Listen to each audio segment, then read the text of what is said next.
Buenas tardes a todos, espero que estén muy bien. Bueno, nos reunimos aquí hoy para tratar una de las herramientas que tiene a su disposición el director financiero. Ustedes hasta ahora han hecho un repaso del cálculo financiero y han visto el modelo de costo, utilidad, volumen. Vamos a ver de qué se trata esta nueva técnica.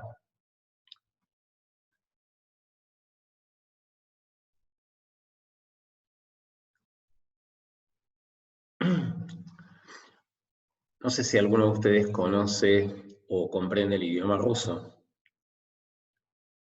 Budget se pronunciaría. O el idioma alemán, Kostenanschlag. Supongo que hasta ahora han contestado que no. A lo mejor esto es algo más conocido, orçamento en portugués. Bilancio preventivo en italiano. Ya ahora seguramente se va conociendo la temática. Budget en francés, y de acá deriva el inglés budget, y como ustedes saben, estamos hablando de presupuesto. ¿Por qué hicimos esta breve introducción con los distintos idiomas? Porque en la traducción literal de cada uno de estos elementos corresponde a una característica específica de esta herramienta que es el presupuesto. Kostenanschlag en alemán significa tablero de costos, y eso nos lleva a pensar que cuando uno confecciona un presupuesto no solamente va a trabajar con el elemento primordial que es la estimación de las ventas, sino también con todos aquellos costos que van a estar asociados para poder cumplir ese objetivo. Del término portugués orçamento deriva el vocablo orzar, el verbo orzar, que significa poner la embarcación, es decir, la proa de la embarcación, ayudándose justamente de la fuerza del viento para poder llegar a buen puerto. Es decir, que cuando uno está confeccionando un presupuesto, lo que tiene por delante es encontrar o llegar a un objetivo. El término en italiano, bilancio preventivo, nos lleva a pensar que existen básicamente dos tipos de presupuestos, un presupuesto económico y un presupuesto financiero. El presupuesto económico va a estar conformado por un estado de resultados proyectado y el estado de situación patrimonial estimado. De ahí que tomemos el término de balance preventivo o estimado. En francés, budget significa bolsa. Eso nos lleva al momento en que el rey debía hacer frente a los compromisos que asumía justamente para hacer frente a las guerras, y entonces debía pedirle a los súbditos el pago de impuestos. Lo que nos lleva a considerar que la presupuestación no es solamente un área que corresponde a las empresas privadas, sino, y también es muy utilizado en el sector público, ya sea nacional, provincial y o municipal. ¿Qué es lo que hace una empresa para enfrentar distintos tipos de situaciones? Bueno, puede basarse en la información histórica, y ahí lo que estaría llevando adelante es una acción adaptativa. Es lo que vulgarmente se conoce como correr detrás de los problemas, o bien lo que puede hacer es tratar de proyectar determinada información valiéndose ahí de una acción anticipativa, ¿sí? Se reconoce que el contexto fue, es y va a ser complejo, y entonces lo que se analiza es el comportamiento de las principales variables y fuerzas que operan en él. No debemos olvidar que cuando uno hace una estimación, una presupuestación, lo que está haciendo es ver cuáles son, en base a los datos que tenemos hoy, los efectos en el futuro de acciones tomadas hoy en el presente.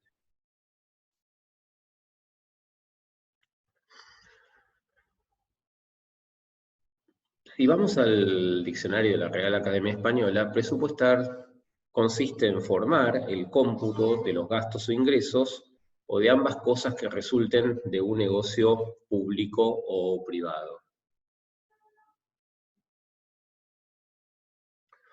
Decimos entonces que el presupuesto es una herramienta de la dirección que permite expresar en términos monetarios los efectos resultantes de las actividades futuras de la organización para un periodo dado. Ese periodo es lo que se conoce como horizonte de planeamiento. Es decir, podemos hacer una presupuestación para un mes, para un bimestre, para un semestre, para un año. Lo importante es tratar de medir en unidades monetarias esos efectos. Todo ello, ¿con qué fin? Con el fin de encontrar o de alcanzar el objetivo estratégico. ¿Y en qué consiste el objetivo estratégico? Lo definimos eso en la primera reunión que tuvimos. En maximizar el valor de la firma para los dueños.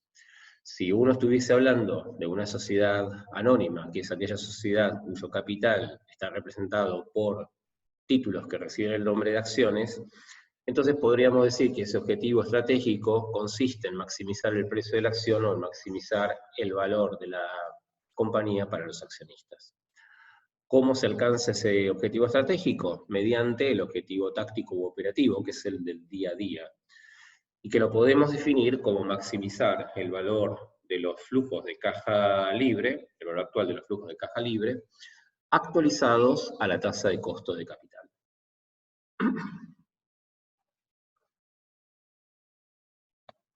¿Cómo implementamos esta herramienta? Bueno, sabemos que nos va a servir para asesorar a la dirección general, nos va a permitir la revisión de la estructura orgánica, del plan de cuentas, del sistema de costos y de los regímenes de información. Va a hacer que la empresa tenga un manual de presupuestos o lo desarrolle, va a permitir la enseñanza de las técnicas de presupuestación. Con todo ello vamos a lograr la confección de los diversos tipos de presupuestos, aprobaremos por la dirección y se va a comunicar a cada área de responsabilidad. Tenemos que tener en cuenta que cuando uno elabora un presupuesto siempre debe ir acompañado de un control, y ese control es básicamente constatar o contrastar lo que se ha presupuestado con la realidad. ¿Para qué? Para ver cuáles fueron los errores y en función de eso poder tomar las acciones correctivas. ¿Cuáles son las ventajas de considerar o de trabajar con un presupuesto? Decimos que obliga a evaluar objetivos, políticas, procedimientos y funciones. Impone el estudio de distintas alternativas, nos obliga a pensar en términos monetarios, esto es sumamente importante, ayuda a la toma de decisiones, favorece la delegación de autoridad, y vemos cómo cada sector puede evaluar en qué medida contribuye a los resultados de la organización. ¿Cuáles son las limitaciones? Bueno, el principal limitante es qué moneda vamos a utilizar, todo eso por el efecto de la inflación. Tenemos que considerar que es una herramienta, no reemplaza el proceso decisorio, sí lo ayuda. No se puede implementar de manera rápida. El proceso de planificación siempre conlleva costos. Planificar requiere tiempo y a veces puede traer aparejado problemas, conflictos en las relaciones humanas. ¿Por qué? Porque pueden sentirse determinadas áreas presionadas, ya sea en el momento de la confección o para cumplir lo presupuestado, y entonces eso siempre trae algún tipo de roce. Tipos de presupuestos. Bueno, podemos hablar de presupuestos según su comprensión. Esos presupuestos podrán ser parciales o integrales. Parciales, como su nombre lo indica, son estimaciones referidas a un sector o línea de productos. En cambio, el integral se refiere a toda la compañía en su totalidad. Tipos de presupuestos según la desagregación, puede ser temporal, ya habíamos comentado trimestral, anual, etc. Por secciones, por productos, por zonas geográficas. ¿Cómo se puede confeccionar el presupuesto? Ya sea de manera ascendente, es decir, las primeras estimaciones parten de los niveles medios o inferiores de la organización para llegar a los superiores pueden realizar observaciones y podría volver hacia abajo, o bien descendente, la máxima autoridad indica los objetivos y los niveles más bajos estudian cómo llevarlos a cabo. A veces es una mezcla de este tipo de formas, y todo ello lleva a un feedback que enriquece el estudio o la elaboración del presupuesto. Según la flexibilidad pueden ser presupuestos flexibles o rígidos. Flexibles decimos cuando hay más de un grupo de premisas básicas. El rígido trabaja con una premisa básica. Y esas premisas básicas están referidas a qué? Por un lado, la situación económica general y por el otro lado, las estrategias que puede implementar la organización. Respecto a la situación económica, nos referimos a la inflación esperada, a la evolución de ventas y costos, a la expectativa de devaluación, la presión impositiva y a las políticas gubernamentales. En cuanto a las estrategias de la organización, vamos a estar refiriéndonos a la penetración del mercado, al market share, a la contribución marginal, a la mezcla de ventas y a aquellas decisiones que tienen que ver con la incorporación o la asignación estratégica de activos de largo plazo, es decir, decisiones de inversión. Domingo Mesuti, que fue un académico que dio clases en la Universidad de Buenos Aires, definió el sistema integral presupuestario como aquel integrado por básicamente tres presupuestos: un presupuesto económico, un presupuesto financiero y un presupuesto de inversiones. Estos presupuestos estaban interrelacionados entre sí, como vamos a ver después de definir cada uno de ellos. ¿Qué es el presupuesto económico? El presupuesto económico decimos que va a determinar si se estima ganar o perder durante los periodos proyectados, es decir, está haciendo referencia a la situación económica de la compañía, hacia el futuro.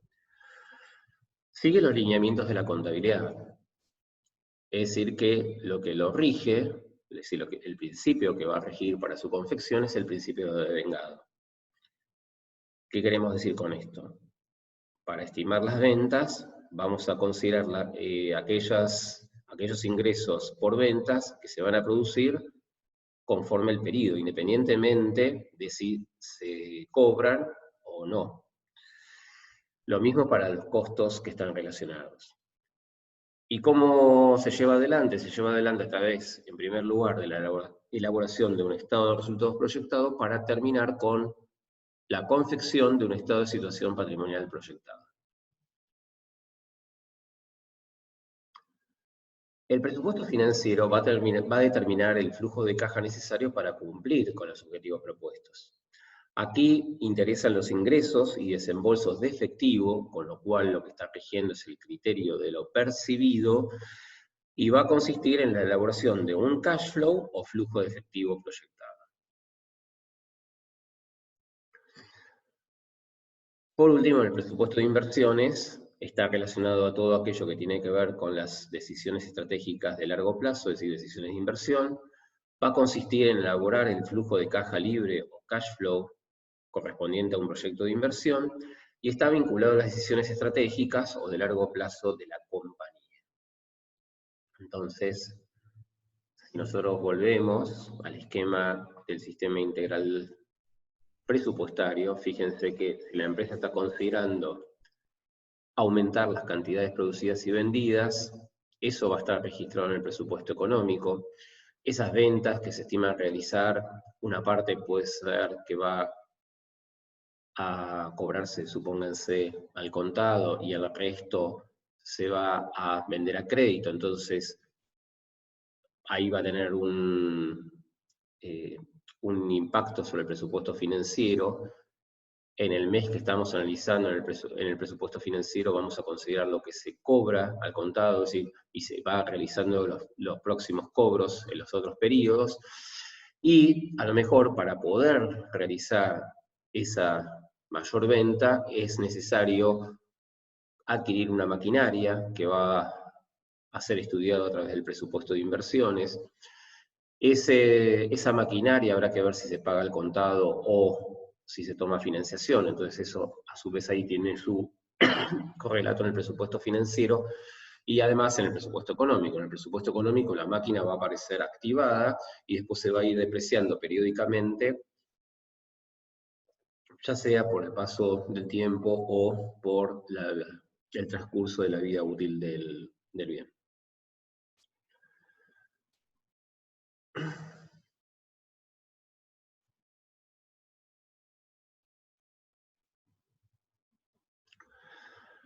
A efectos de obtener la información requerida para su elaboración, será necesario preparar presupuestos parciales, es decir, para armar ese presupuesto integral, que es sobre el cual nosotros vamos a trabajar, deberíamos previamente elaborar el presupuesto de ventas, un presupuesto de costos de ventas, un presupuesto de inventarios, el presupuesto de producción, si correspondiera, el presupuesto de compras, un presupuesto de costos fijos y un presupuesto de costos financieros, amén de otros.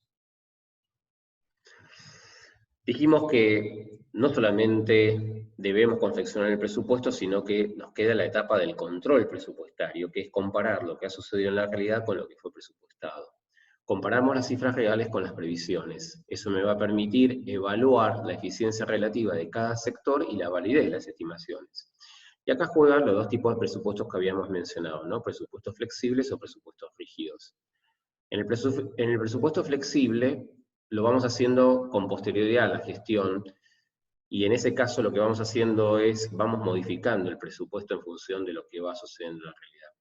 En el presupuesto rígido, lo que hacemos es, se va comparando la realidad y se establecen cuáles son los errores respecto a lo que se había estimado. El presupuesto de ventas decimos que constituye el elemento medular del presupuesto general. Va a ser la resultante de la compilación de las cifras de los presupuestos de ventas parciales, ya sean determinados por productos o líneas de producción, por zonas, por canales de distribución, por clientes. ¿Cuáles son los fundamentos del cálculo para el presupuesto de ventas? Y vamos siempre a considerar los objetivos de la dirección, la experiencia histórica, las opiniones del área comercial, toda la información vinculada a precios, nuevos productos, los canales de distribución, publicidad y promoción, la competencia actual y la competencia potencial de la compañía, la situación de la empresa. Y desde el punto de vista ya del país, la situación macroeconómica y los aspectos legales e impositivos que van a tener su impacto en la compañía. Dijimos que el presupuesto económico iba a estar constituido por un estado de resultados proyectado y un estado de situación patrimonial estimado. El estado de resultados es, conforme ustedes lo vieron, el armado de un estado de resultados histórico, nada más que ahora trabajando con las cifras estimadas. Partimos de ventas, le restamos los costos de ventas, ahí tenemos el margen bruto, vamos a restarle los gastos de administración, los gastos de comercialización y las depreciaciones. Recuerden que esta línea de depreciaciones posiblemente parte esté registrada dentro de los costos de venta, gastos de administración y parte dentro de los gastos de comercialización, con lo cual si lo pusiéramos en una línea aparte, deberían estar detraídos esos importes de cada uno de estos conceptos. Llegamos así al Earnings Before Interest and Taxes, que es el resultado operativo. Si al resultado operativo le restamos los gastos financieros, obtenemos el resultado sujeto a impuestos, menos el impuesto a las ganancias, tenemos el beneficio neto. Eso para cada uno de los periodos presupuestados. Supónganse, si tengo 3 meses, voy a tener el mes 1, el mes 2, el mes 3, cada uno con el beneficio determinado, y después lo que puedo hacer es sacar un beneficio neto acumulado correspondiente al trimestre. ¿Cómo hacemos con el balance proyectado? Bueno, decimos que el efectivo va a surgir del saldo final de la caja que determine el presupuesto financiero, es decir, va a estar dado por el cash flow. Los créditos se obtienen de las ventas realizadas a crédito y que al cierre del periodo presupuestado no han sido cobrados.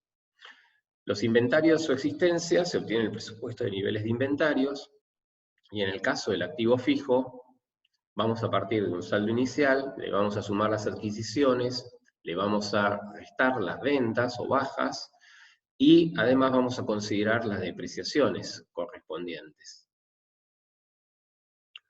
Cuando vamos al pasivo y patrimonio neto, en la deuda comercial vamos a considerar aquellas compras que han sido efectuadas y que al cierre no fueron pagadas. Para la deuda financiera, social y fiscal resulta de la deuda generada por estos conceptos al cierre del periodo. En el caso del capital, la variación del saldo de capital se va a obtener de los aportes de capital realizado y por la capitalización de utilidades básicamente. Las reservas son aquellas instituidas por normas legales, estatutarias y facultativas. En el caso de los resultados no distribuidos, se va a restar del saldo contable remanente al inicio del periodo los dividendos en acciones, el pago de dividendos en efectivos y montos que pasen a reservas, entre otros movimientos.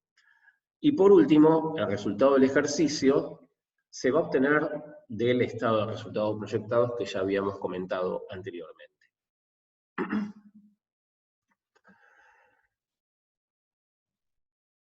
Todo esto nos lleva al problema fundamental en el momento de hacer una presupuestación, que es con qué moneda vamos a desarrollar el presupuesto.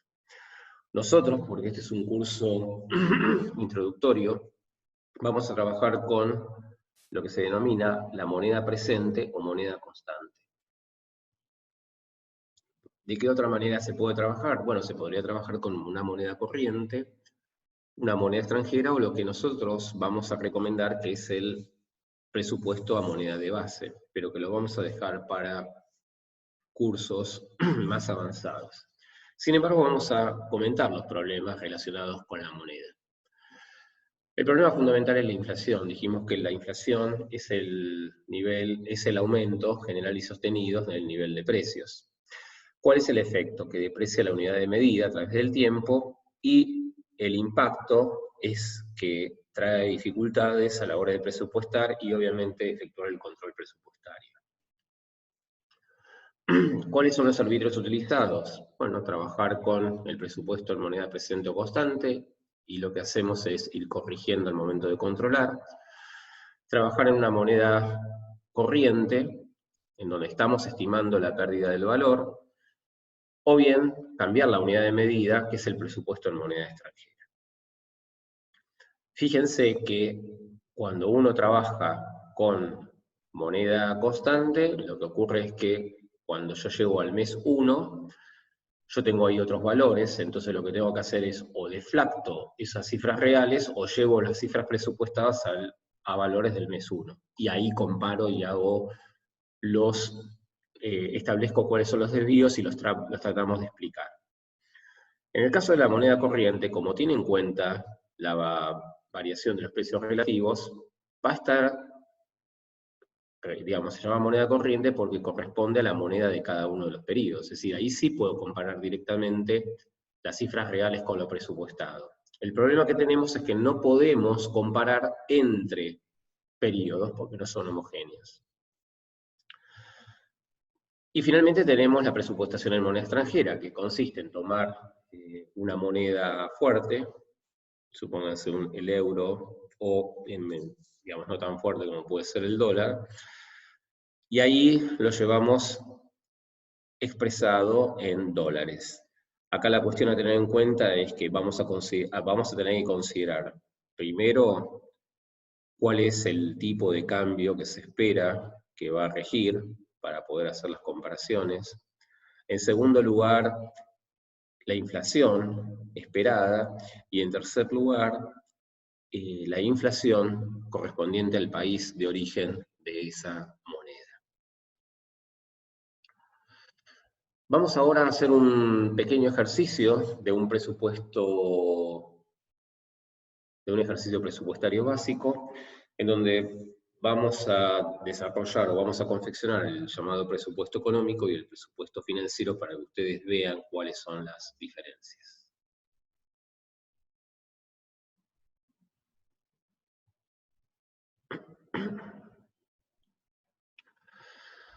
Bueno, acá están viendo una planilla de Excel. Partimos de un estado de situación patrimonial dado. Este es el último balance histórico que puede ser auditado o puede ser estimado, pero es histórico, es decir, esto es algo que ya sucedió. Fíjense que el activo de la compañía está constituido por disponibilidades por 1.000, créditos por ventas 6.500, bienes de cambio 3.500, 11.000 pesos. ¿Y cómo está esto financiado? Hay deuda comercial, es decir, proveedores por 3.500, otras deudas por 1.000, Y el patrimonio neto en una sola línea, que se denomina capital, reservas y resultados, por 6.500. Obviamente, tenemos la identidad contable básica, activo igual a pasivo más patrimonio neto. Acá podemos poner total, pasivo y patrimonio neto. ¿Qué otros datos tenemos? Bueno, tenemos las ventas presupuestadas, lo que la compañía espera vender. Es decir, que esto es el balance a diciembre.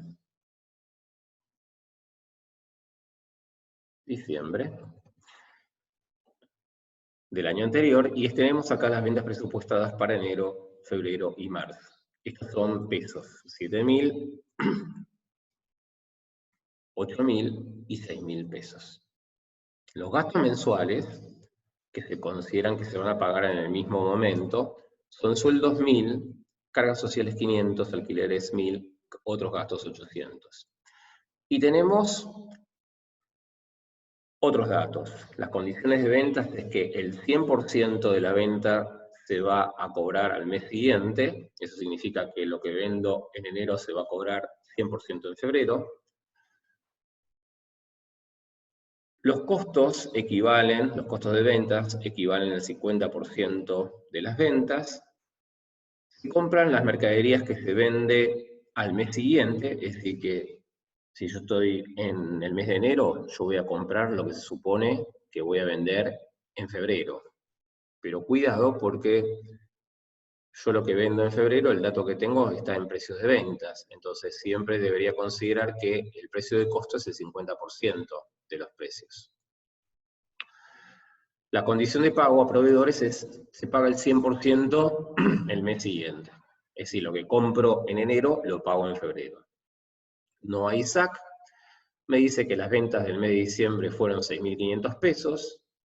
Fíjense que esto está registrado como créditos por ventas en el balance que está diciembre, ¿no? Son las ventas que registré en diciembre y que no fueron cobradas. Entonces lo tengo acá registrado.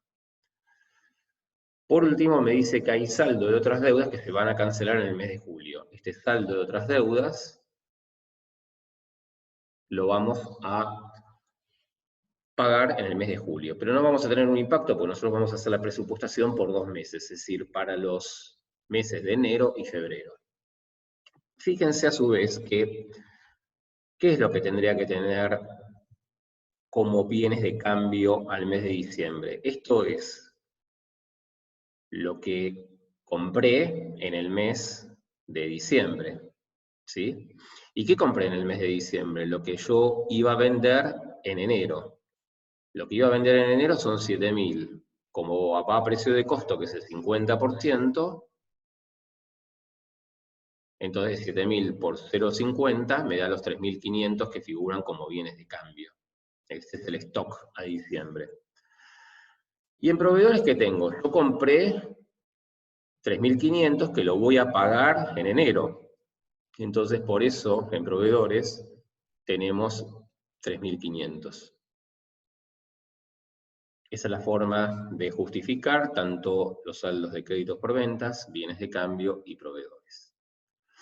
Entonces vamos a empezar ahora con estas aclaraciones, previo a estas aclaraciones, a construir el presupuesto económico, una parte. Vamos a empezar con el estado de resultados proyectado o estimado, y dijimos que va a ser correspondiente a 2 meses, al mes de enero y al mes de febrero.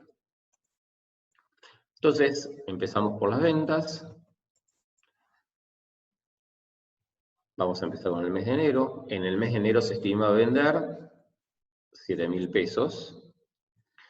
Tenemos costo de ventas que equivalen al 50%, entonces voy a buscar el 50%, lo puedo fijar para después hacer un copy, y esto multiplicado, perdón, vamos a buscar el 50, lo fijamos, y eso multiplicado por el valor de ventas. Acá tenemos el margen bruto, sobre ventas, que es la diferencia entre estos dos valores. Tenemos gastos, entre ellos los sueldos. Vamos a buscar ese dato. Cargas sociales.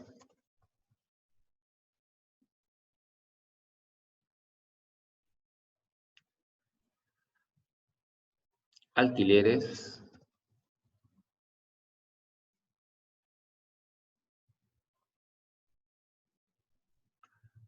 Otros gastos. No hay otras partidas porque no tenemos costos financieros, es decir, intereses, ni tampoco tenemos impuestos, o no tenemos el dato. Entonces aquí llegaríamos al beneficio neto. Entonces tomamos los 3.500 de margen y le restamos cada uno de los costos, además del costo de venta, y llegamos a un beneficio neto de 200. Procedemos a hacer lo mismo para febrero. Vamos a buscar las ventas estimadas de febrero. Son 8.000. Acá podemos hacer un copy, es el 50% de las ventas, con lo cual el margen bruto me da 4.000. Y acá son los mismos gastos, entonces los puedo tomar directamente de aquí. No tenemos variación de gastos, sino iríamos a la tabla correspondiente. Y podemos acá hacer un copy. Y tenemos entonces que en el bimestre el beneficio acumulado fue de 900 pesos. Bien. Vamos a dejar acá preparado el estado de situación patrimonial proyectado.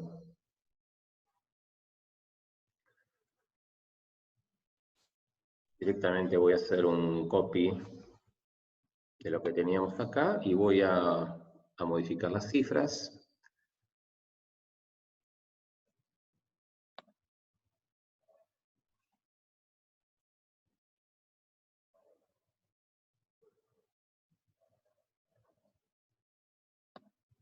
Porque han cambiado.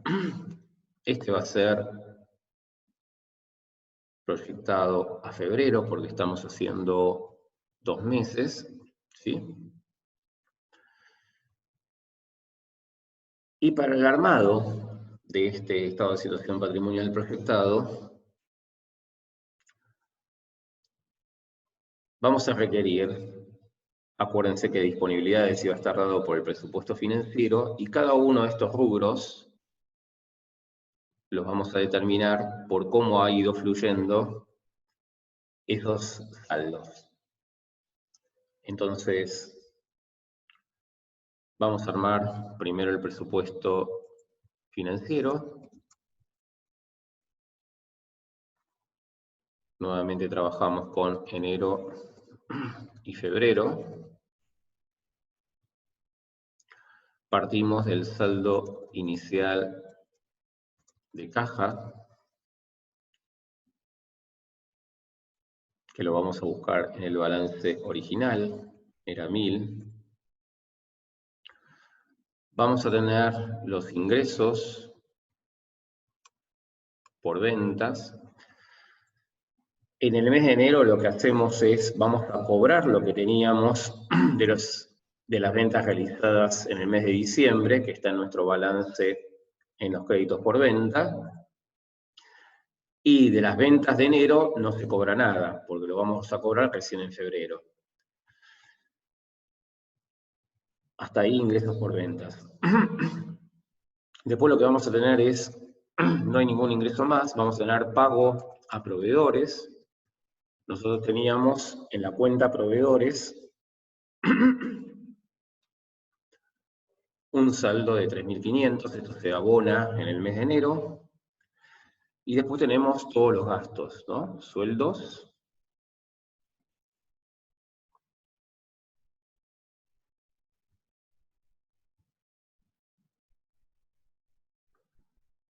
Cargas sociales.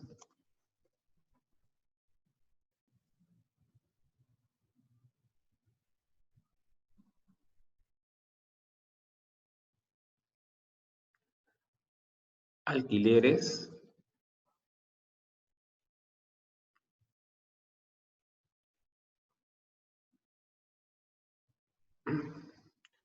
y otros gastos por 800. Y no tenemos otros desembolsos. Entonces, acá podemos determinar el saldo final de caja. Entonces decimos, tengo saldo inicial de 1000, más los ingresos por ventas de 1500, menos lo que pagamos a proveedores, menos los sueldos, menos las cargas sociales, menos los alquileres, menos los otros gastos. Y este saldo final de caja va a ser nuestro saldo inicial para el mes de febrero. Con eso arrancamos el mes. Bien, ¿qué es lo que vamos a cobrar en febrero? En febrero vamos a cobrar lo que vendimos en enero. Entonces, directamente podemos ir al estado de resultados. Estas son las ventas de enero. Entonces tomo ese valor, que es lo que vamos a cobrar. Y a los proveedores lo que vamos a pagar son las compras de enero. ¿Y en enero qué compramos? Compramos lo que íbamos a vender en febrero. Entonces voy a buscar las ventas de febrero, pero lo considero al precio de costo, que es el 50%. Entonces vamos a pagar 4.000 a los proveedores. Los sueldos es exactamente lo mismo, las cargas sociales es lo mismo, pagamos lo mismo por alquileres y lo mismo para otros gastos. Y el saldo de final de caja entonces queda determinado por saldo inicial 700 más los 7.000 ingresos por ventas menos lo que pago a proveedores, menos los sueldos, menos las cargas sociales, menos alquileres, menos otros gastos. Es decir que este saldo final de caja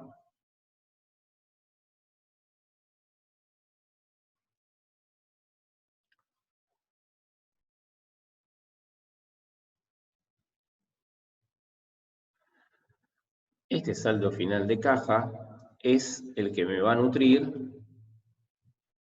las disponibilidades correspondientes al balance proyectado.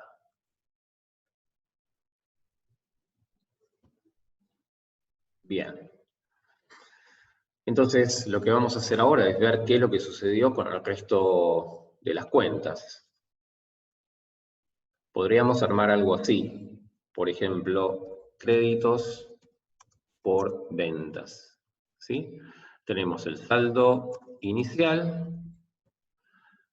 ¿Qué es lo que me va a variar del crédito por ventas? Las ventas que realice y los cobros.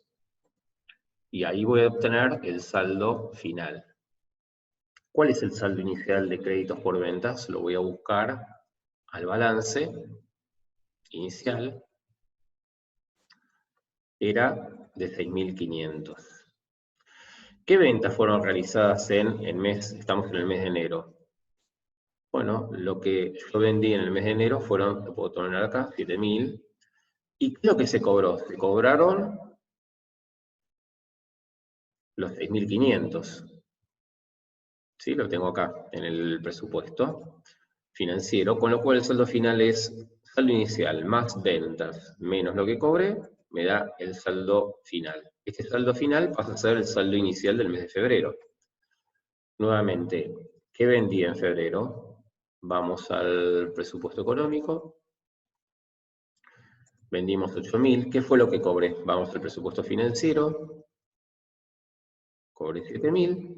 Entonces, saldo inicial más ventas menos cobros me da 8.000. Estos 8.000 de saldo final de créditos por ventas es lo que nutre mi balance proyectado. Entonces vamos a buscar este valor.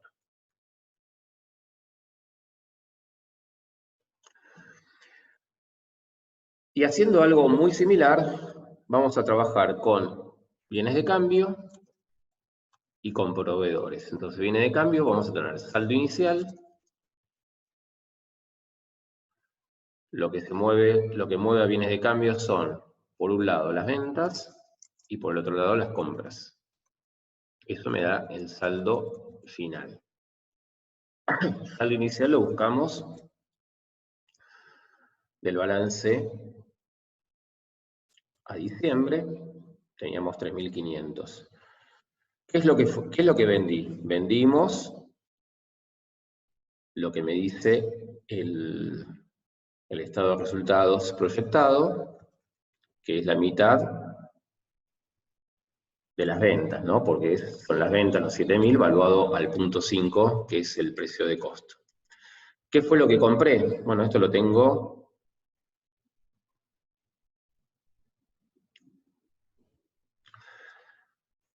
Se compra lo que voy a vender el mes siguiente al 50%, es decir, yo tengo que las ventas del mes siguiente son 8.000 por el 50%. Podría ir a buscar el 50% donde está, ¿no?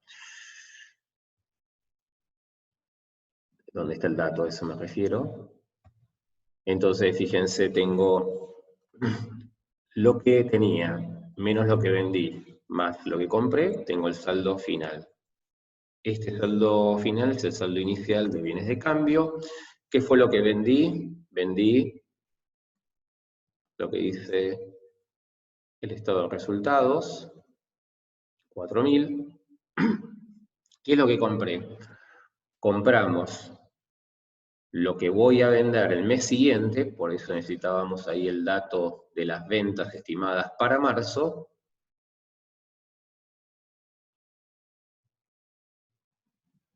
Esto al 50%. Porque recuerden que las ventas están a precio de venta y acá tenemos que registrar a precio de costo. Entonces ahora hacemos un copy, es decir, al saldo inicial, al resto de las ventas, le sumo las compras, me da el saldo final y esto es el saldo de bienes de cambio.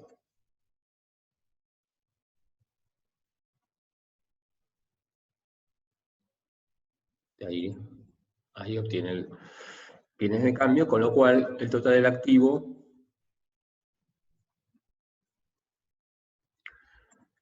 es 11.400. ¿Sí? Teníamos 11.000, ahora tenemos 11.400 de activos. Bien. Vamos a hacer algo similar con la cuenta proveedores. Partimos del saldo inicial, que lo traemos del balance. Vamos a realizar compras, vamos a efectuarle pagos a los proveedores y tenemos el saldo final. Entonces, el saldo inicial me lo daba el balance de inicio.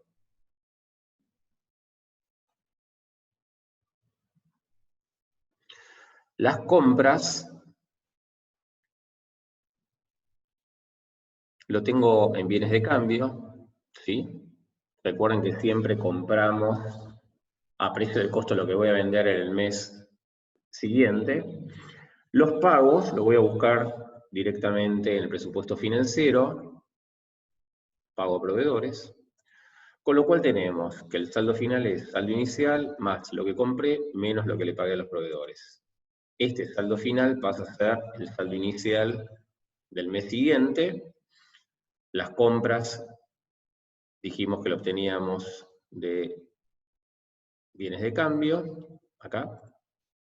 Los pagos del presupuesto financiero, pago a proveedores, y nuevamente, saldo inicial más compras menos pagos, tenemos el saldo final. Y esto nutre nuestro estado de situación patrimonial proyectada. Entonces le decimos que vaya a buscar el saldo proyectado de proveedores. Bien, otras deudas dijimos que se iban a cancelar recién en el mes de junio. Entonces, como estamos haciendo solamente el primer bimestre, va a seguir estando en los 1.000 pesos. Capital, reservas y resultados, teníamos 6.500 hasta ese momento, traemos ese valor. Y entonces vamos acá a incorporar una nueva cuenta que sería resultado del periodo proyectado. Y son estos 900 pesos que hemos determinado del estado de resultados proyectados, ¿sí? De bimestral. Entonces vamos a ver ahora si nos balanceó. Total de pasivo y patrimonio neto es la suma de los 3.000 más 1.000 más 6.500 más 900 y me da 11.400, cerrando ahí el ejercicio. Una última aclaración respecto al presupuesto financiero. Supónganse que nos hubieran dicho que necesitábamos 1.000 pesos como política de tesorería de la empresa, como caja mínima para la empresa. Entonces, a esto podríamos llamarle subtotal. Y lo que requeriríamos entonces es,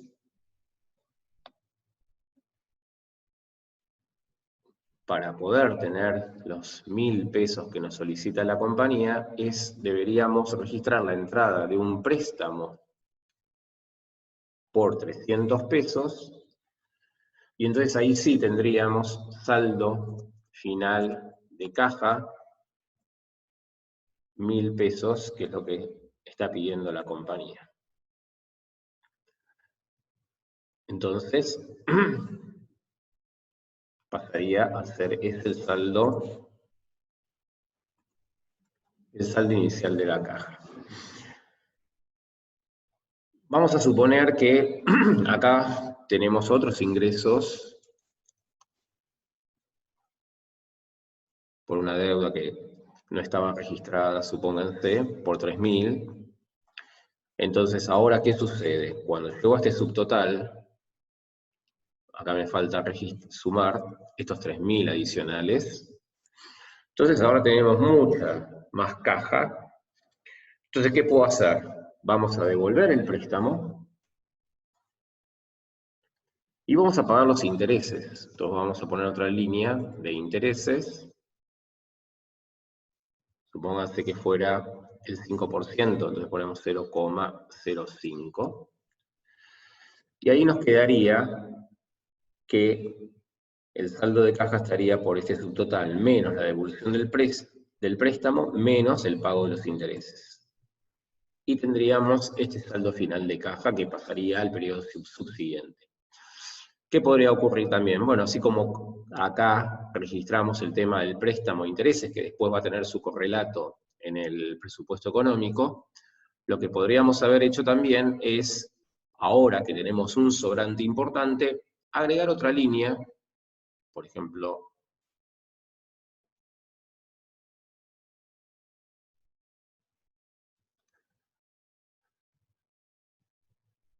así, y pondríamos colocación.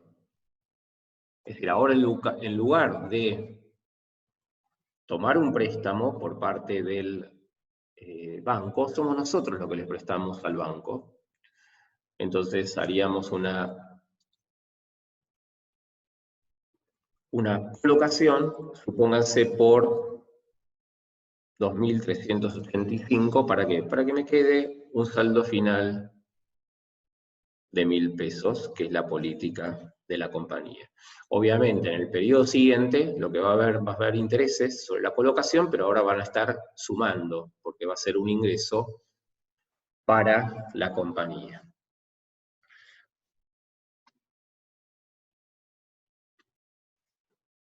Bueno, espero que haya resultado interesante el tema tratado en el día de hoy, y podrán continuarlo con el video que trata un caso un poco más complejo del que hemos desarrollado en este. Muchas gracias, nos vemos en cualquier momento.